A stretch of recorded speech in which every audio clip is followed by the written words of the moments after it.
This week on Rugby Heaven, Will Genia joins the panel to talk about life in Japan and the upcoming England series.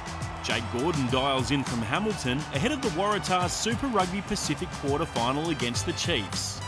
And Sean Maloney catches up with the Aussie Sevens women's team after their World Series win. Yes, of course, and we'll be previewing the Brumbies quarter-final against the Hurricanes on Saturday night. Terrific to have your company on Rugby Heaven. I'm McArdle, in for Ros Kelly. Morgan Turinui is here, Andrew Mehrtens, and for the first time this year, the Sydney Morning Herald chief rugby writer, Georgina Robinson. Georgie, welcome to you. Thank you very much, Nick. I'm happy to be here. The call was something about talking some sense on the sofa, whipping you into shape, I don't know, stopping the gibbering, something like that. Sound right? Gibbering? What am I doing here then? Am I in the wrong studio? Where did all my colleagues go? Finally got rid of them. Hey, massive it's all weekend. Gone to plan. Massive weekend coming up. Let's talk some feel-good news. And, well, it's finals time. It's what they all play for. It is, and that's the feel-good news. Everyone's been measured. Some have been found wanting. And the big eight, yes, the top eight, are here. And there's some mouth-watering clashes. And the big one is Saturday morning, get your jobs done early because we're on the couch from 2 o'clock in the afternoon right through to the end. Big chance of a couple of Aussie teams, I think, with some upsets. And we've got the trophy here as well, Nick, just behind you, looking over your shoulder. No, it's not Michael Checker, it's the trophy. Now, I've seen it's been compared to Megamind. It's been compared to Doctor Strange's Cloak of Levitation. But I tell you what it is Pacific supremacy of provincial rugby. So there's the trophy, the actual trophy that will be held, hopefully by an Aussie team, you never know, but in the next coming weeks. You like it, Mertz? Yes, it looked daunting. I mean, glad that wasn't around in our day. Not that I would have been captain raising the thing anyway, but it's heavy. That'll be impressive. A big effort to lift that up and well worth the season that whatever team, like the Crusaders, has all the effort they've put into to win it. Drink out of it, Mertz. No, that's a good thing as well. Yeah, modern trophy. There's been a bit of criticism about its undrinkability, but I think the modern game, actually there's a heap of players that don't drink, so it won't be swigging from it. It's representative of the modern game. And a controversial take, I really like it. I really like the Pacific, the colours. Reminds me of Moana, the Disney film. If you balance it on the right angle, you can probably drink out of anything. So, you know, if somebody really needs to. And you would try? I can only speak for myself. So I'd have a go gone, if it was part of the try. team. If it was part of the team effort. Georgie, some feel-good news from you. What do you got? Really great news. The Pacific for the Wallaroos tournament, the new one they're playing in with New Zealand, United States and Canada, will be broadcast on Stan Sport. It kicks off this week. They have the Wallaroos. They have New Zealand first up, but this is their win over Fijiana, and this is the team, New Zealand, that they will play first up, which is pretty tough. It's great news for the Wallaroos. They have borne the brunt of all the COVID cuts, so it's great to get some test matches back on the run for them. And it's going to be great too, for obviously everything is about World Cup preparation, so some good, solid rhythm of test matches coming through. They're in camp at the moment and having a proper prep lead in. We know the sacrifices that the women make to play for their country. This, at least on the field, gives them the best chances for as much success as possible in New Zealand at the World Cup. Indeed, it's a real gauge as to where they're at the moment for the Wallaroos. Mertz, I think we've left the best till last. This is nice. Well, if this doesn't feel good, then I don't know what is. Timothy Tavatavanawai, winger for the Moana Pacifica, hasn't seen his mum, Melania, for 5 years. So Aaron Major and the coaching staff at Moana have got together and reunited the pair, and she came in and actually surprised Timothy in a team meeting, which was pretty special. Let's have a look. The beginning of 2017. That's the last time we saw each other. Every day I miss him. We have overcome. We have overcome. We have overcome. We have overcome. By the blood of the Lamb and the word of the Lord.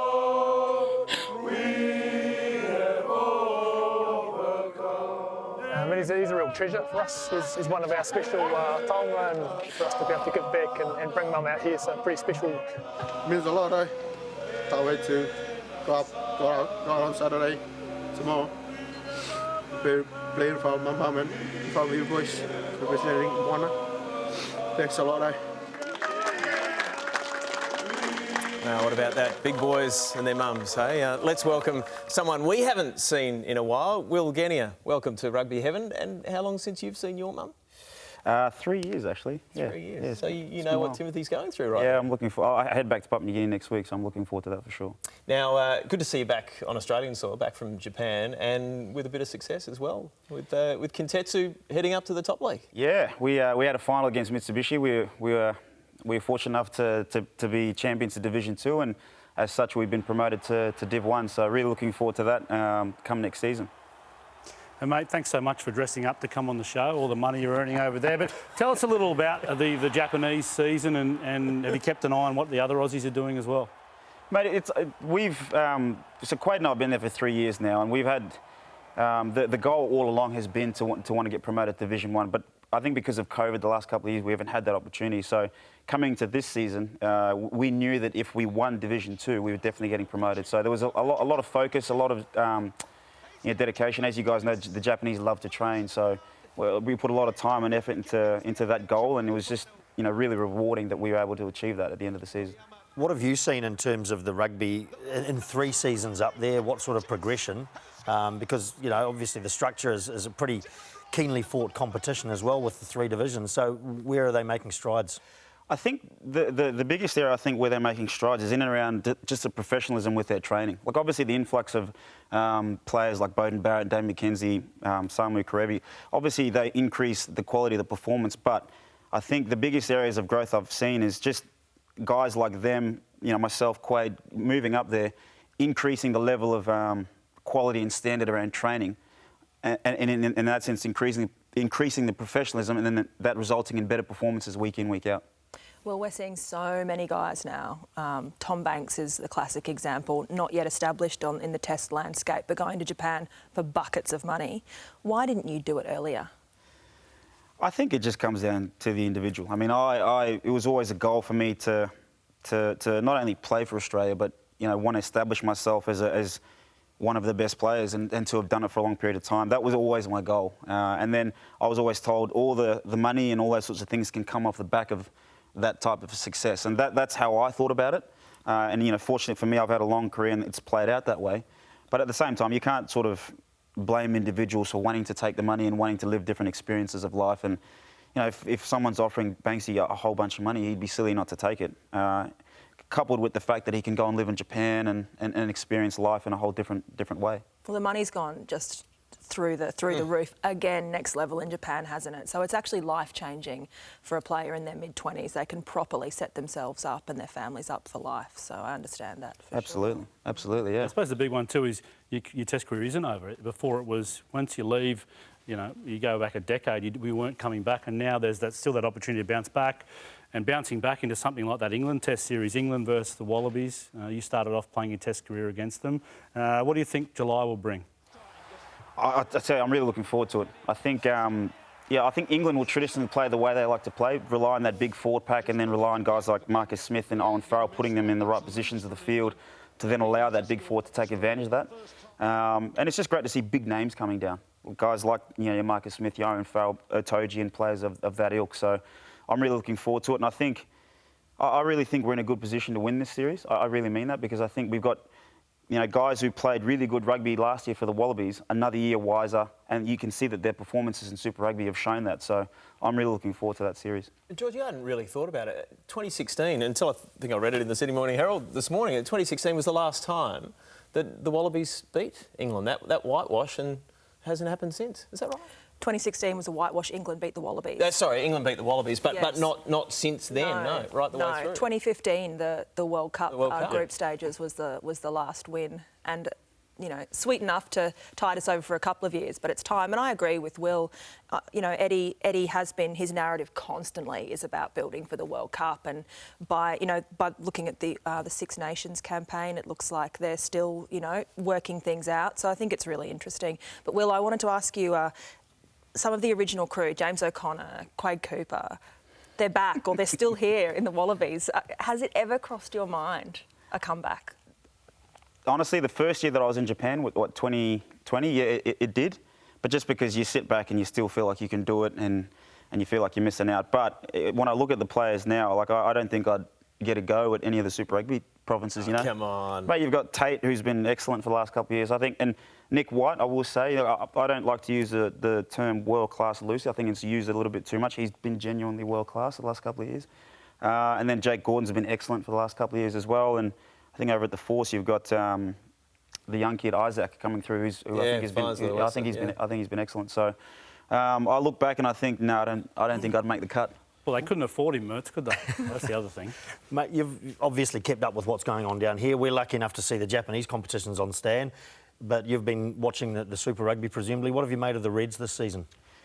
I think they've been quite unlucky with the injuries they've had throughout the season. I think they've had injuries to key players, guys like James O'Connor, Hunter Paisami, Geordie Pate, guys who have sort of come in and out of the squad, but guys who have a big impact on their performance, particularly James O'Connor, because you can see they lose a lot of direction when he's not there and a guy like Lawson Creighton comes in. He's done a good job, but not having him, there's sort of been really detrimental to, I think, their consistency of performance throughout the season so far. So massive test coming up for the Reds this week against the Crusaders for the second week in a row. So they're back in Christchurch, and a couple of changes for the Crusaders at least, Morgs, and big changes, big names in.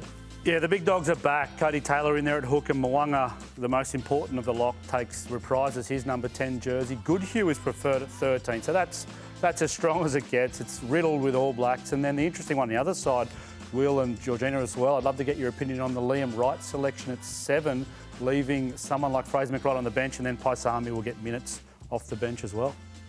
I mean, it's a pretty interesting one. I thought Fraser McRae's probably been their best player throughout the entire season. And he gives them a genuine presence over the ball. I don't think that's necessarily Liam Wright's strength, but the only thing I can sort of think about is maybe they want a bit more of a bigger body for set-piece purposes, whether it be in the line-out with a bit more height.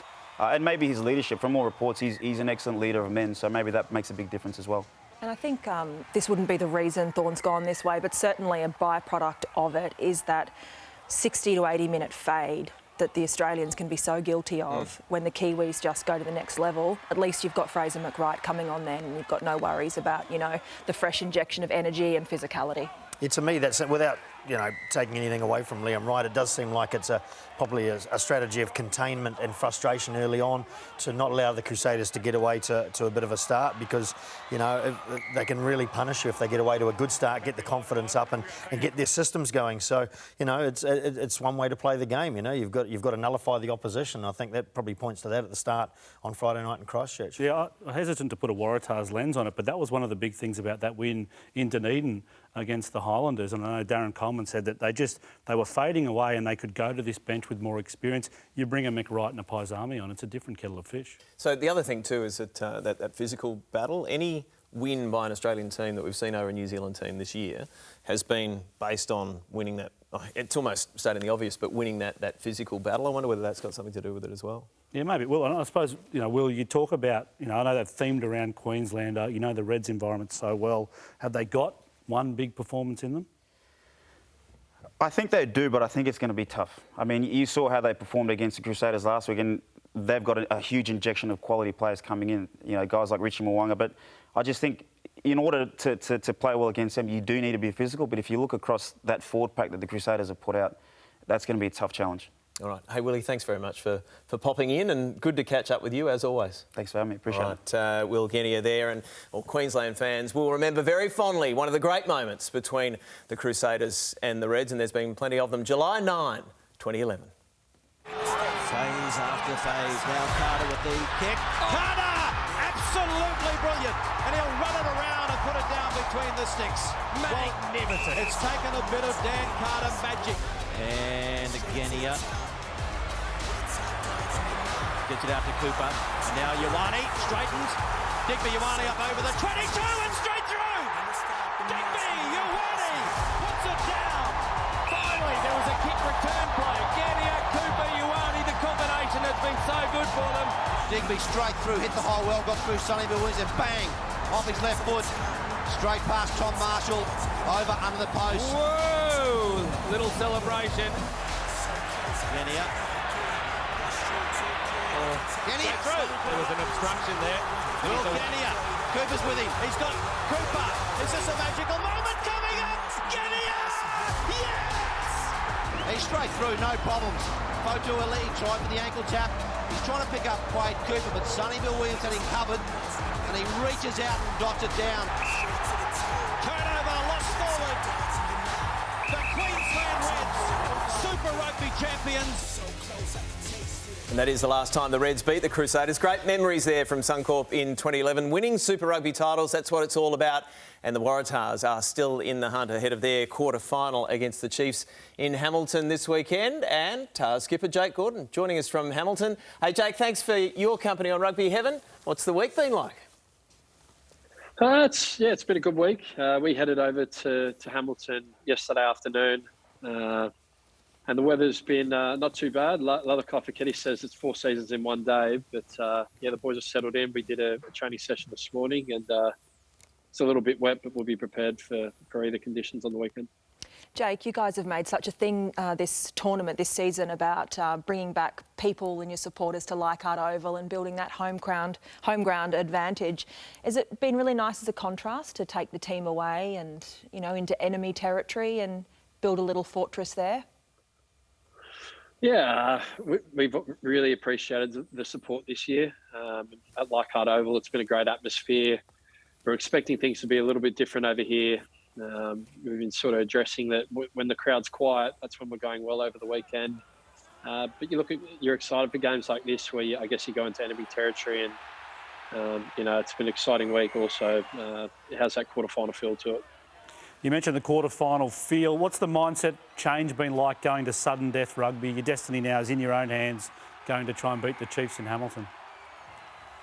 Yeah, I just think finals footy has a little bit of a different vibe to it. Training's been pretty intense, as it should be, leading into a sudden death final like this. And also, last time we played the Chiefs, I can see you playing some of the highlights there. We probably weren't clinical enough throughout that game, and one thing we noticed with them is how clinical they were when we were down 13 men, and they were hard to claw back from there. Jake, what's the general mood like in the team? It's obviously never nice to lose right at the death of a game, but in the context of the momentum you've built up this season, what's the team sort of feeling like? Oh, there was an element of disappointment after last week. I guess if you look at the Hurricanes game and the Blues game, finished in similar fashion. We thought... we were definitely in 70 minutes into that game, we're in a position to win. And it was disappointing, but, the thing about finals footy, you've got to move on pretty quickly. And we've been having fun all this year, especially after what was a pretty disappointing last year. We're excited for the weekend, really excited for the challenge. Jake, DC was saying that he might have even started some preparation to take on the Brumbies in the quarterfinals. Things changed pretty quickly over the weekend. Where do you think there's an opportunity to take on the Chiefs? Where do you think their weaknesses might be? Where do you think you're perhaps a little bit better than they are? I think there was a lot of learnings from the first time we played them. We noticed how physical they are around the breakdown and some of their big ball carriers. So it's probably about nullifying those threats, being really aggressive in contact. I guess with the chop and then the second man over the top, and then allowing our back rowers into the game to put a bit of breakdown pressure. And then for us, it's about playing fast footy, which we've been playing all year. We find that if we get quick breakdown ball, we're a hard team to contain, and giving the likes of Markey and Dylan Peach ball out wide. When we're doing stuff like that, we play really good footy. So many youngsters in your playing group, Jake, and a few of you who've been in finals footy before. What have you told the youngsters about what's different about it and what it takes to prevail and move forward? Look, we haven't touched too much on it. I've only played 1 year of finals footy in Super Rugby 2, but a good guy's obviously been Michael Hooper, who's played in a lot of big games, and there's not too much really needs to be said. I think it's a fine line between, I guess, creating anxiety around the game and also enjoying the week. So everyone knows it's, sudden death. I don't think you need to make a bigger occasion of what it actually is. But one thing I have noticed with the week is we're really excited. Jake, it's never easy. You don't want to talk up one player in a position at the expense of other players. But in terms of your fly halves, Tane Edmed's obviously taken his chances this year. What have you seen in terms of your combination with him? Yeah, I rate every 10 in our program. You had Will Harrison, who's done a job for us for the last sort of 2 years, and then obviously been struck by a pretty average injury. And then Dono started the year in great form, and then unluckily had a calf injury, and then Tane's come in and done a really good job for us as well. One thing I've loved about Tane is a real general, provides really good chat for, I guess, me being inside him, and then directs the team around the park really well. He's a bigger body too, can carry the ball straight. I guess when we need a bit of momentum, he's a good defender as well. But yeah, one thing I've loved about him, he's been really calm under pressure and led the boys around the park really well. Yeah, Tane having re-signed this week with the Tars as well. Thanks, Jake. Thanks for joining us and good luck. It's going to be a big television audience right here on Stan Sport on the weekend. Go well. Awesome. Cheers, guys. Thank you. All right, Jake Gordon, good to see he hasn't been seduced by the bright lights of Hamilton. Let's have a look at the Chiefs team heading into this one. There's no need for that sarcasm, Nick. Anyway, the Chiefs at home in Hamilton. Sam Cane is, just injury worry about him. He's been named. It'll be interesting to see if he takes his spot. Nanai Saturo on the bench will be excellent. Low, obviously, I think he scored 4 tries last time against the Tars. And the big one for the Tars, Mehrtens, is Harry Johnson-Holmes back at tight head. Yeah, of course, I love talking about the scrum, and it will all start up front and see what sort of dominance and quality of possession these two packs can deliver to their backline. But for me, the Chiefs, when you see Nankivell and Tupaia going back into the midfield, we've seen a lot of Quinn Tupaia on the wing, but at the base of it, his best position is in the midfield. And Nankivell has been playing everywhere, but he's a bit of a creator. And in those two, you've got a really balanced midfield combination with different strengths and complementary strengths. And I think they'll be looking. The Chiefs will be looking for that combination to deliver the goods. Really nice pivot away from the set piece stuff there too, Matt. That's why I let him into it, because I know he hates it. Can the fairy tale continue? I mean, you think what they've generated with Tars fans. You touched on it here in Sydney, here in Australia, over the course of the season. Can that fairy tale continue? I think it can, and I actually like the Chiefs better than what we all thought it was going to be, the Brumbies in Canberra. I think, the Waratahs, what I love about them this season is when they win, it's a different way they win each time. They're discovering new things about themselves and new confidence. Talked to Jamie Roberts during the week, their centre, who's the victorious British and Irish Lions and Welsh international.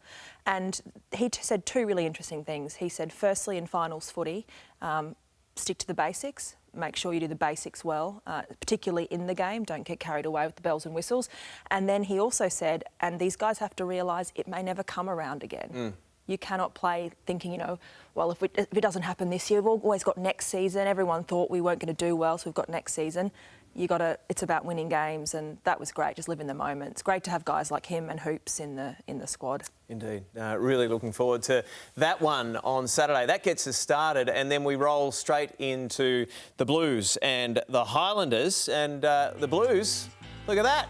Green all the way down, 1 to 15, a completely new starting 15. Just goes to show how they mixed things up against the Tars last week. Yeah, well, they've got a lot of talent in their squad. We've always talked about that Blues squad, and they're channeling it a lot better now as well, I think. So, this is the team that you would have to say is the top team, and saying that it's a 23 person game, not a 15-person game. But, the likes of Rieko Ioane having had a week off and just a little bit of extra energy in the legs, perhaps. It doesn't always work well, giving players a week off.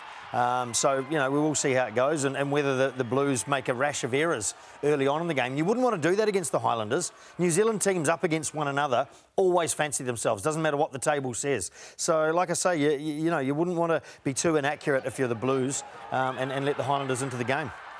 The Highlanders have kind of stumbled into the finals, haven't they? Against the Tars, they lost at home and then upset by the Rebels on Sunday. It's kind of not the perfect preparation. But also, should we mention the war? The Rebels also gave them the entree into the finals because they had the chance to kick them out. I think, look, this is the funny one, but it's hard to get a read on any of the teams at the moment, apart from the top 2, the Blues and the Crusaders, because different teams have lost and beaten different teams. And I think that's what's keeping this final series alive.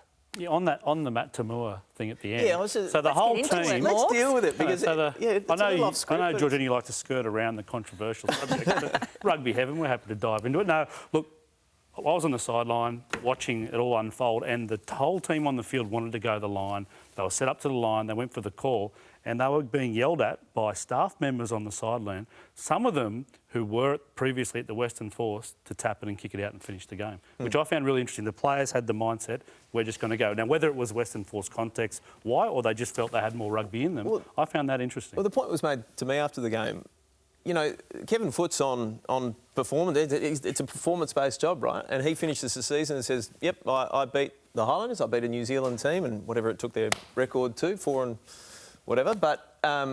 But yeah, so he's got that now on his resume. Maybe that counts. I think it was really unfair, the criticism of the Rebels, the call they made. It would have been, of course, a beautiful storybook ending, wrap it up in a big red velvet bow, you know, to that civil kind of war vibe between the Force and the Rebels. But that's not real life. And the Rebels, you've got to imagine it from their perspective. As you say, I don't think they've ever finished a season on a win either. So it was pretty special, and the players did want to. I know the captain, Michael Wells, wanted to. Matt Tamua wanted to. But should they have risked another 90 seconds of madness, which 2 weeks earlier had cost them the Blues win? No, absolutely not. Your only responsibility is to yourself. So they were never going to make the playoffs. That's their last game of the season. That's it. You want to go out on a winning note. Highlanders, I think, a couple of years ago in South Africa, scored 3 tries in the last 4 minutes. They only need to pinch one line out, take right on their own line, go the length, few phases. They can do that. So absolutely ensure the victory. Full stop. Let's have a look now at the last of the quarterfinals. That's the 4th quarterfinal. Mertz, we're going to have... Thanks for helping me with that. We're going to have a look at the Brumbies and the Hurricanes. Now, the Brumbies, so they've been rotating front row all year, so that's nothing unusual about that, but Slipper and Falaufa Inga are back. Yeah, this is important, and up front is where it will be won. It's the way they dominated the game, the afternoon game. There was a Sunday match last time, and they actually dominated the Hurricanes in those facets of play. Probably the big one is that Rob Valentini, who's been such an important part of everything that the Brumbies have done well this year, as well as his win in this Canberra Guineas race to the try line, will be absent. Look, Reimer's done an excellent job in replacing him, and so has Tom Hooper and all those sorts of guys. So they're a settled program.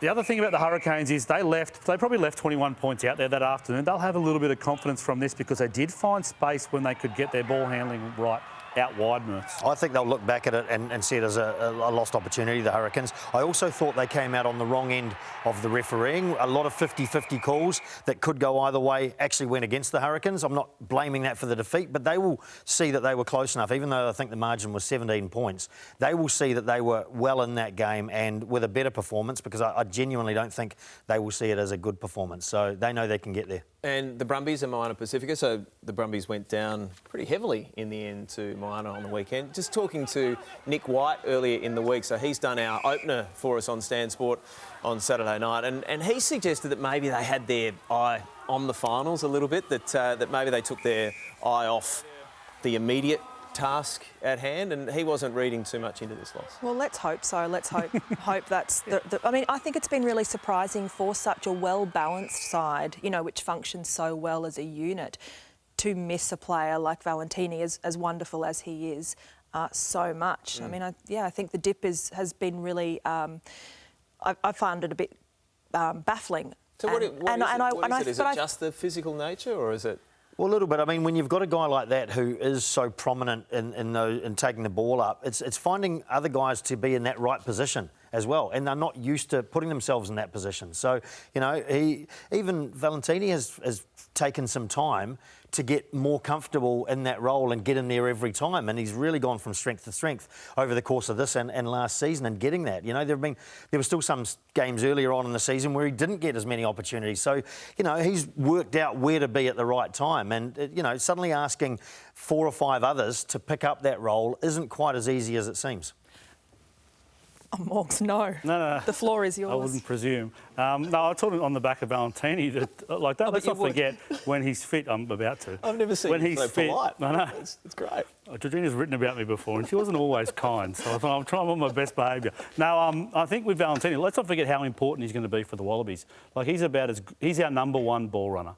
He's straight in there in the back row. They'll build a back row around Hooper and Valentini. He's been absolutely outstanding, completely dominates the other Australian teams at Super Rugby level in those high-density contact areas. And finally is someone that I think that the Kiwi teams respect. They'll be happy, as long as you agree with me, Georgina, that he's not there this weekend. The only thing I would say, to flip it and ignore you, is that I think Dan Mckellar, the man manager, and the Brumbies, as proud a club as they are, will be absolutely filthy about losing to Moana and losing for the 2 games prior, and might come out swinging.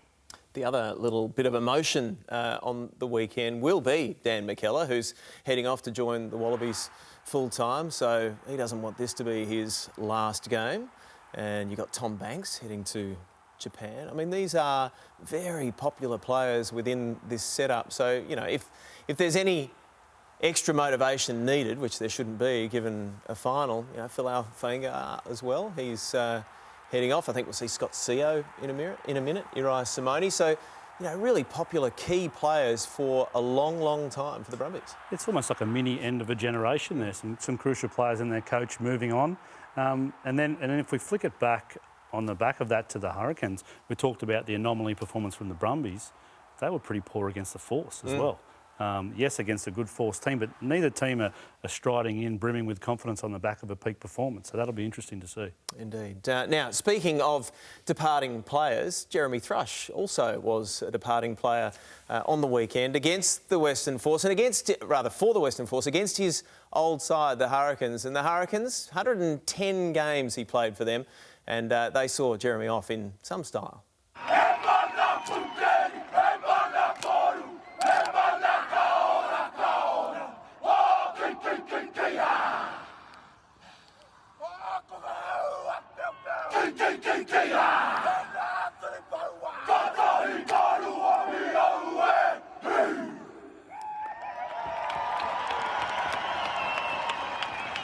A nice moment for Jeremy Thrush, as I said, 110 games for the Hurricanes, and Mert's hugely respected in New Zealand rugby and around the world. Yeah, absolutely, and a good bloke, and you know, well received in every team he plays for, and you know, inspirational, putting his body on the line on the field, as well as being pretty gregarious human off it and on it at times as well. And so, you know, good to see the tribute paid there by the Hurricanes. You know, performing a haka, it's not always about a challenge or a kind of a warlike situation. It's around, you know, acknowledging milestones and you know, particularly one of their own, the Hurricanes, from a long way back, achieved more than a century of games, so fantastic to see. Indeed. There's some rugby going on at the moment. Our men's sevens team has just beaten New Zealand in a final for the first time in 20 years, and that's fresh off our women winning the World Series. So on that, we're going to go to Sean Maloney, who's at Rugby Australia headquarters right now. Shaunie, the girls, they're freshly back but still hard at work. Oh, they're straight into it, team. They've just spent the last hour body shaming here inside the gym after claiming that little piece of silverware. They brought it back to Oz, and one of the women who was at the front and centre of all the good things that happened across that tournament, Demi Hayes. Let's give you the little trophy there, Dem. Run me through it. Take us back to that moment in Langford where you secured the series again. Yeah, it was obviously really exciting for all of us girls. That was the first time we'd run the series in a fair while, and then to get the win over New Zealand just topped it off for everyone. I think I was saying a little while ago, I think 85% of the girls hadn't won against New Zealand or something like that, so including myself, so there was a lot of the young girls and myself who had never won, so it was a pretty special moment for us. We're going to touch in with Lily Dick in just a second to get her reaction to her delivering that huge win in Langford. So then you had that chance to sort of enjoy things a little bit in Toulouse as well. How was that as a new event? Yeah, it was really exciting. We had 2 weeks over on the outside of Paris to kind of spend as a group, and I think that was really good for team bonding, and then we obviously headed into Toulouse for the last leg of the World Series. So it was a really nice team effort. As you said, Lily, like she completely topped off that final, but it was such a big team effort, and I think finishing Toulouse was really exciting. And give me a little bit of an idea as well as to how this team has changed. You've obviously been a part of the seven setup for a long while now. How is this team different to the squads that have come before it? I think we just really love spending time with each other. Like off the field, we all love to go to dinner, spend it with the coaches, if not family and friends. So I think that's really crucial for our group, loving time off the field. So we play really well together on the field, and I think that's what's really taken us far this season. You're flying. Can't wait to see do your next little bit of Oceania and then Com Games as well. Where is Lily Dick? Can you? Is she around? Oh, I think she's just standing right here. Oh, here she is. She has the sixth sense, Lil. Hello. How are you? Did you know that we were doing this? No. Well, you're on deck. You're on deck now. Okay, now run me through your series. You've had a huge few months. Yeah, it's been awesome. Obviously, didn't get selected for Tokyo, so massive heartbreak there, but came back in pre-season, worked really hard, and then got to play a lot of minutes in Dubai, which was really good, and then continued on in Spain, Canada, and then Toulouse to finish it off. We've just got the vision going now on the big screen. You scoring the match winner against New Zealand. Take us back to that moment. Obviously, we knew we were down at the moment, so then Maddie got an awesome turnover, and then we showed great composure to just hold the ball, go through phases, and then I was just fortunate enough to be in the right position to finish it off. And how are we looking for both Com Games and then today 100 days to the World Cup as well? Yeah, they're both coming around really quickly, but we're prepping really well. We go to New Zealand in a couple of weeks, which will be great for games against New Zealand, Fiji, and I think a couple others, but really excited for that. Well done on your success in the green and gold. Can't wait to see you do your thing at the Com Games and Oceania as well. Thank you very much. And then we're going to go from Lily across to, is that Sean behind us? It is. Look, at veterans know where to be at the right time. How are you? I'm really good. How are you doing? You are looking, I tell you what, I hope you don't mind me saying, but you're looking a little bit quicker than some years previous. What have you been working on? You are flying through the gym here. Well, I guess got Tom Carter on board, and he's really instilled a lot of belief in me as being an older athlete as well, and you know, some of the stuff that he's gone through, I'm really taking on board. You're, I won't give your exact age away, but you are in your 30s now. How important has your guidance, you think, been for this new young squad, some real talented youngsters coming through? Yeah, I mean, like you always talk about some leadership and guidance and things like that, being an older athlete, but I tell you, these young girls are making me really proud and really enjoying my footy as well. So I think it goes hand in hand. You know, I get something out of them and they get something out of me. So yeah, it's really cool. And did I see Alicia Lucas floating around? Is Alicia quirky? Is Alicia Lucas back? Yeah, so Quirky's trying to make it back for the Com Games, and you know, it's been really great having her energy around here, but yeah, having another old duck just to help out, and then along with Emily Cherry as well, you know, bringing her back in as a coaching staff. The old guard with a new guard, it could be quite lethal. Well done on your success, especially against New Zealand, and we can't wait to see you flying over the next little bit as well. No, thank you. Thanks for the support. It's been awesome just to hear all the stories from Australia as well. You know, it's hard for us being overseas and on a world stage and not getting to play at home, so we really thank you for your support, and congratulations on your bit of bling. That's why you start with the youngsters and leave the veterans to the end. Nick McArdle, you know how it works. We've seen more of the rainbow headgeared Shani Williams, Lily Digg, Demi Hayes, Dom DeToy, and the rest of the gang in the next little bit, and that's a wrap from Rugby HQ. Great stuff, Shawnee, and please pass on our congratulations and thanks to the girls. That is amazing, you know, how they've managed to reinvent themselves. Like that, you look at that team now, Shani's there still, but it's very much next generation, right? Yes, well, they've got a new coach, so I think that's helped. But the old coach brought through that generation that are really coming on now. So there's a nice little that coach swap, which at the time was kind of curious when Tim Walsh, the men's coach, and John Menenti kind of swapped jobs, has absolutely borne fruit on both sides of the equation. Exactly right. Now, interesting to read once again in the Sydney Morning Herald that Samu Karevi is going to flirt again with Sevens this year and possibly play Com Games. So he is one of the guys we're talking about next, because you've been doing this every week, looking at position by position in the Wallabies team. Talk to us about Samu Karevi and potentially the 12 jersey for the Wallabies. Yeah, he's a lock. If he's available, if he's fit, you pick him. And I tell you what, you're talking out of the Com Games if you're Dave Rennie. I wouldn't want anyone getting their hands on Samu Karevi. He's such an important part of everything the Wallabies are trying to do, forming combinations with guys like Lenny Cattell, with guys like Noel Olasio when he can, O'Connor and Quaid when he gets the chance. He's, you know, you put up a Hooper, you put a Taniela, I think you put Valentini, you put in Karevi along with that mix for mine. Paisami will be there as a guy that can get maybe some opportunity if they want the two ball runners at 13 and 12, but also if Karevi's not there, you know, they're the obvious two straight away for mine. It's a shame Hunter Paisami was injured. Good to see him back on the bench this week for the Reds, but his game was developing, Mert. I mean, he was adding things to his game week by week before he got injured. Yeah, adding subtleties, I think, as well, and little, you know, things like grubber kicks and a bit more dexterity rather than just those blockbusting runs and hits that we know him for. And Morgan's mentioned it already, combinations as well. So, he hasn't had a chance really this year in Reds to further any combinations. It would have been nice to see Pataya and Paisami playing together a lot more often, but the combinations in some of the other teams have been fantastic as well. I know Ire Simone is going away, but his combination with Ikitau has been fantastic. Foketi and Peresi at the Waratahs as a combination have been really, really good. So, while I think Karevi is your premium 12, and particularly after having been up in Japan and really trim, and it sounds like, talking to Will Genia off air before, the defensive side of Karevi's game has been fantastic, and the organisational side. So he is the premium, but this guy has been awesome as well, alongside Peresi with the Waratahs, both on attack and defence. So, it really is a congested area, that midfield area. And I think it's really interesting when you pivot to look at Wallabies and for Dave Rennie, because the two teams from which he's picked the bulk of his squads, the Brumbies and the Reds, are the two teams at the moment that are looking really flat. And the one team where they've sort of got that forward momentum is the Waratahs. And, they've got assistant coaches there going, no, don't pick them. They need more time to ripen on the vine. Not Peresi, but a guy like Mark Nwanganita-Waze, Dylan Peach, those kind of wingers.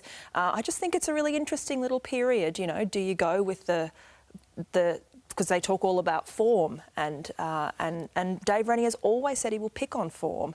And while we've seen great early starts from the Brumbies and the Reds, they've really come off and they're looking really flat. You got the immediate issue of the England series, but then you got the World Cup on the horizon as well. And how does that factor into the thinking of selections now as well? Hunter Paisami, nice segue into your big hits leaderboard. What do you got? Well, that's really why, Georgina, you're here for this, aren't you, Georgina? You wanted to see it up close and personal, the big hits leaderboard. Out of all, this show has evolved over the last couple of years, and so many things have been added, and we still have to work with this converted whiteboard. We have to pay your salary, don't we, Nick? So this is about all we can afford. We've got one this week. We'll see. Actually, I'm interested in some expert opinions that are here, better than the gibberers I normally have. What do we think of this hit, and does it make the hits leaderboard there from Joe Assessi? Slightly after the ball, which we don't mind too much. On Bryn Gatland, what do we think of that hit? Committed? Worthwhile, worthy? Well, I'm no specialist. I'm struggling with the terminology of big hits, but no, look, I think he could have done more damage there. Actually, pulled out a little bit as well. So I don't know if it fully went through with it. I think the best hits are when you've got big ball runners, notorious big ball runners, and they just get stopped in their tracks, and I love seeing those. So, no, I don't think it'd make my list.